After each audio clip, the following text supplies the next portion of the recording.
So what advice do I have for college graduates interested in getting involved in the spheres you've tapped into?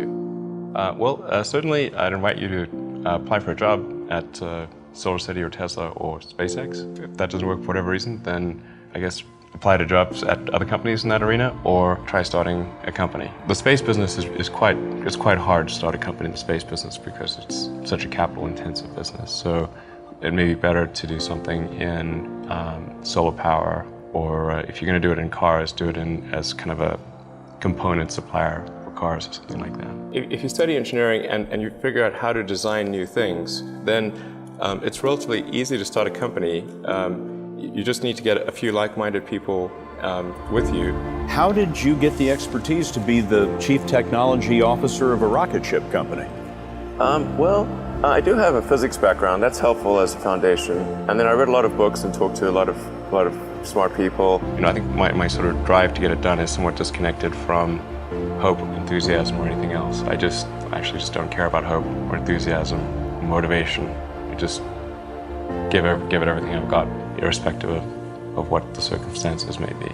You just keep going and get it done. What is the one thing that has surprised you about your life? Oh, one thing, wow. Well, I'm surprised by the whole thing, honestly.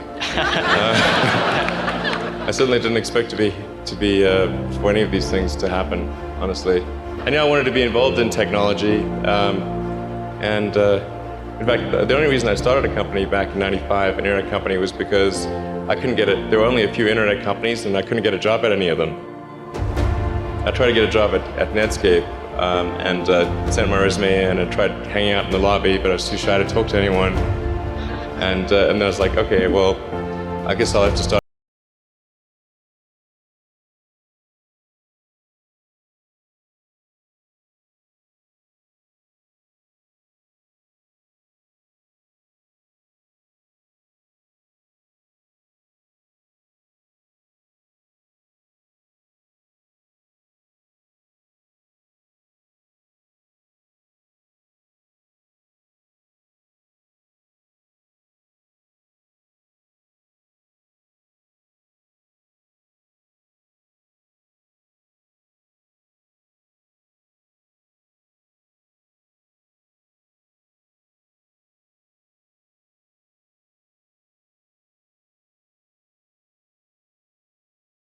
It's so easy to earn enough money just to live somewhere and eat food. So I don't know what are they afraid of? They're mostly afraid of failure, I think. But people should be less risk averse when there's not much at risk.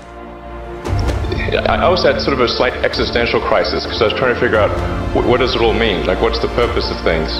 And I came to the conclusion that if we can advance the knowledge of the world, if we can do things that expand the scope and scale of consciousness, then we're better able to ask the right questions and become more enlightened, and that's really the only way forward.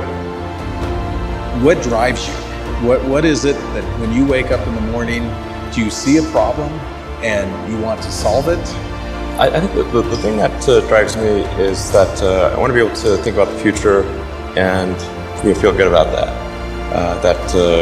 We're doing what we can to have the future be as good as possible, to be inspired by what is likely to happen, and to look forward to the next day.